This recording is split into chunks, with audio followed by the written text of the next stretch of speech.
AC Butch, and let's go back for a typical day in my life. 1958. 14 years old, going to William E. Grady High School and hating every single day of it. But anyway, I would start off at about 8:30, just as I got to Brighton 6th and Brighton Beach Avenue, either via the train or a cab, depending on how my finances were at the time.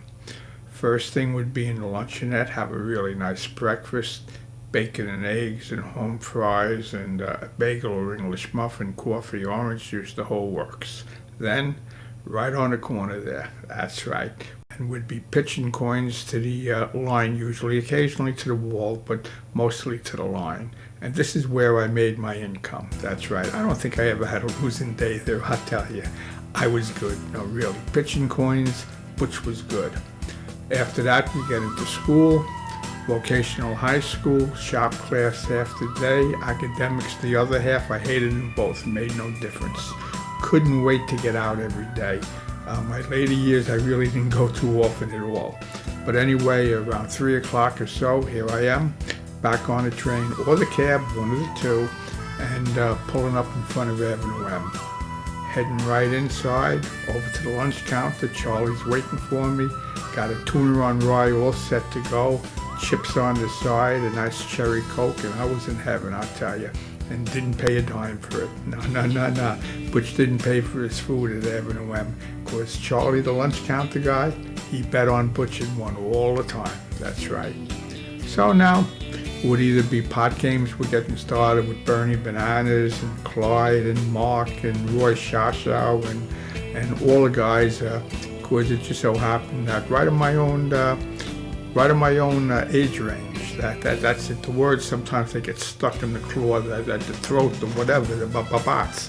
But anyway, all about 14 years old, just like me, the whole clique.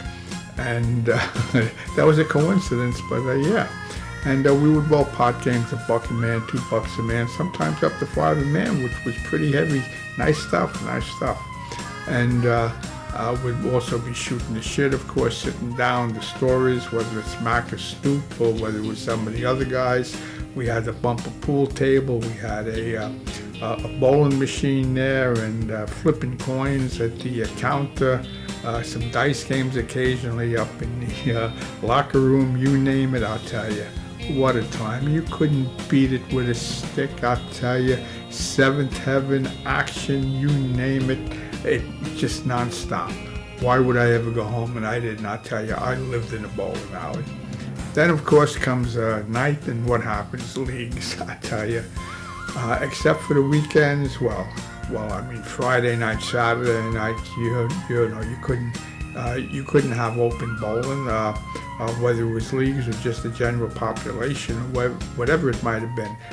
The action was either in the afternoon or it was late at night, and Avenue M came into its own, let me tell you, real late 50s into the 60s, biggest action house around, 6-7 nights a week, non-stop.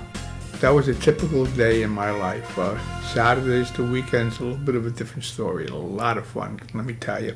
Saturday morning, we'd get together, we'd go down to Windsor Lanes, many times down to Windsor, and we'd bowl against Josie's crew.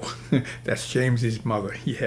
Josie had the lunch counter at Windsor, and she backed, she backed all kinds of bowlers, not just the kids, but she had a little group of kids, and when I say kids, our age, and we would go up against them occasionally. They would come down to Avenue M, and we'd go elsewhere also for the action on Saturdays. We'd go to Elmwood, we'd go down to Maple, we'd go to Leamark. Let me tell you, it was just a never-ending cycle of action.